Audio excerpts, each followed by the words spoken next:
Hello friends, welcome to my channel. இன்னைக்கு நம்ம வீடியோவில் பச்சை பட்டாணியை வச்சு ஒரு பொரியல் செய்ய போகிறோம்.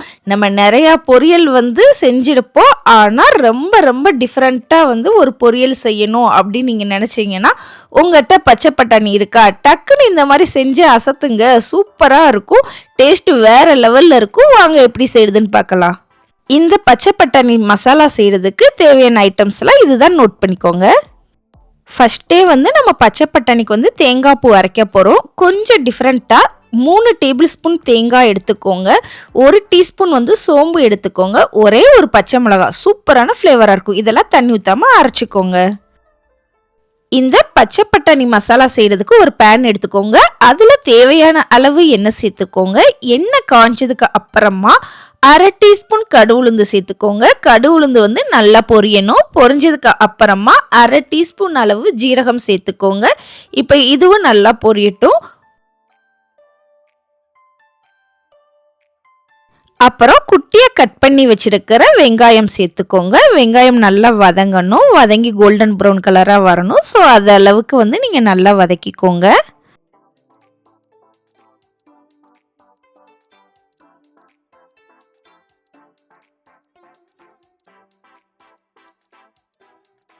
நெக்ஸ்ட்டு குட்டியாக கட் பண்ணி வச்சுருக்கிற தக்காளி சேர்த்துக்கலாம். தக்காளி ஒரே ஒரு தக்காளி சேர்த்தா போதும். இப்போ நல்லா வதக்கிக்கோங்க. தக்காளி நல்லா வதங்கணும்.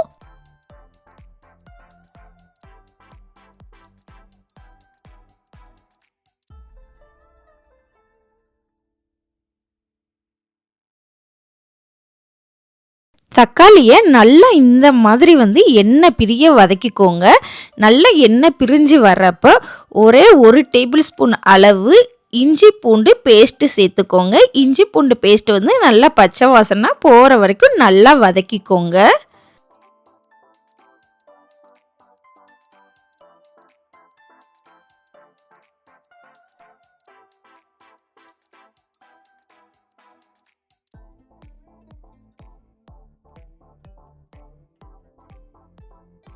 இப்போ நல்லா வதங்கினதுக்கு அப்புறமா நம்ம ஒரு 1/4 டீஸ்பூன் அளவு மஞ்சள் தூள் சேர்த்துக்கலாம்.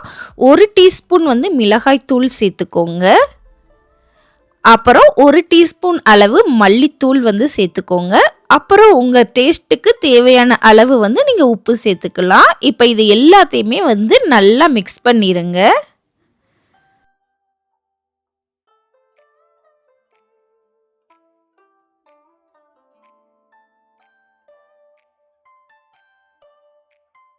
மசாலா நல்லா எண்ணெய் பிரிய வதக்கிக்கோங்க.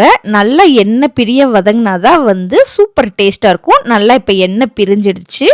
இப்போ பச்சை பட்டாணியை நம்ம ஆட் பண்ணிடலாம்.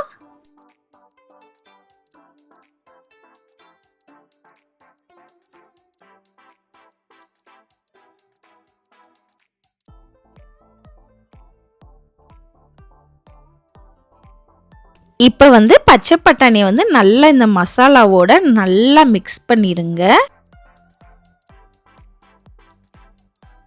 நீங்கள் இதே மெத்தடை நல்லா காஞ்ச பட்டாணிலையும் நைட்டே ஊற வச்சு செய்யலாம். ஆனால் நம்ம பச்சை பட்டாணியில் செஞ்சோம்னா ரொம்ப சாஃப்டாக இருக்கும், டேஸ்ட்டும் சூப்பராக இருக்கும். இப்போ நம்ம மூடி போட்டுடலாம். லைட்டாக குக் ஆகணும். ஸோ அதனால கொஞ்சம் நேரம் மூடி போட்டு லைட்டாக குக் பண்ணிடுங்க.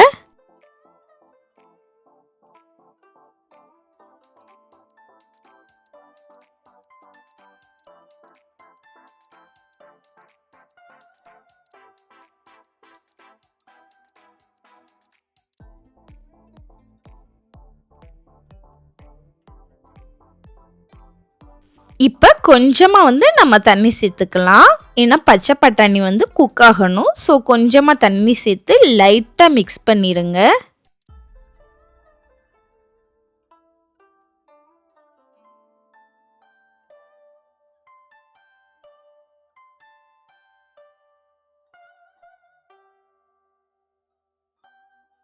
பச்சை பட்டாணி நல்லா குக் ஆகணும். ஸோ கொஞ்சம் நேரம் நம்ம மூடி போட்டு குக் பண்ணி வச்சிடலாம்.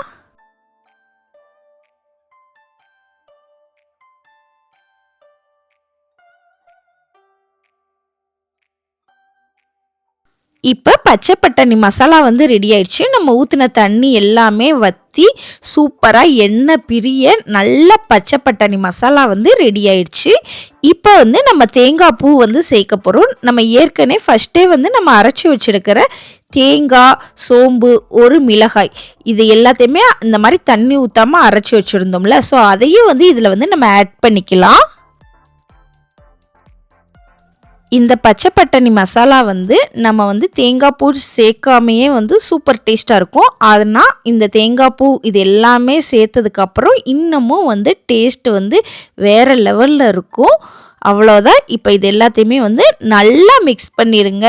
தேங்காய் பூ எல்லாமே பச்சை பட்டாணியில் வந்து நல்லா மிக்ஸ் ஆகணும். ஸோ கொஞ்ச நேரத்துக்கு வந்து நல்லா வந்து இந்த மாதிரி வந்து பொறுமையாக நீங்கள் வந்து மிக்ஸ் பண்ணிடுங்க.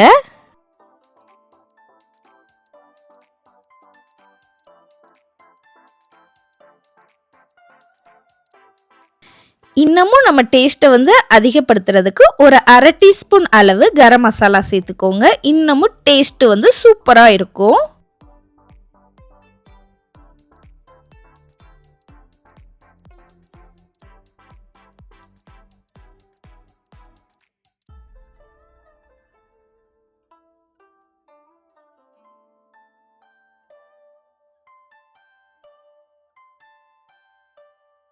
இப்போ நல்லா மிக்ஸ் பண்ணிடுங்க. அப்புறம் வந்து நம்ம வந்து கொஞ்சமாக வந்து நல்லெண்ணெய் சேர்த்துக்கலாம். நல்லெண்ணெய் வந்து ரொம்ப நல்லது. ஸோ கொஞ்சம் நல்லெண்ணெய் ஆட் பண்ணிக்கோங்க. நல்ல ஃப்ளேவராகவும் இருக்கும்.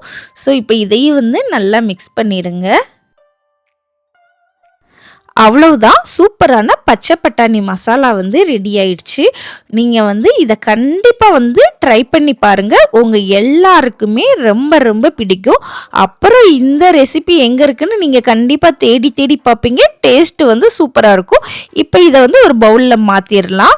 இப்போ இந்த பச்சை பட்டாணியை வச்சு நம்ம வந்து சாப்பாடு, அப்புறம் சப்பாத்தி இது எல்லாத்துக்குமே வந்து ரொம்ப ரொம்ப சூப்பராக இருக்கும். நீங்கள் வந்து எப்பயுமே வந்து ஒரே மாதிரி பொரியல் செய்கிறீங்க அப்படின்னா கொஞ்சமாக வந்து இதை வந்து வேறு விதத்தில் வந்து நீங்கள் ட்ரை பண்ணி பார்க்கலாம். டேஸ்ட்டு வந்து சூப்பராக இருக்கும்.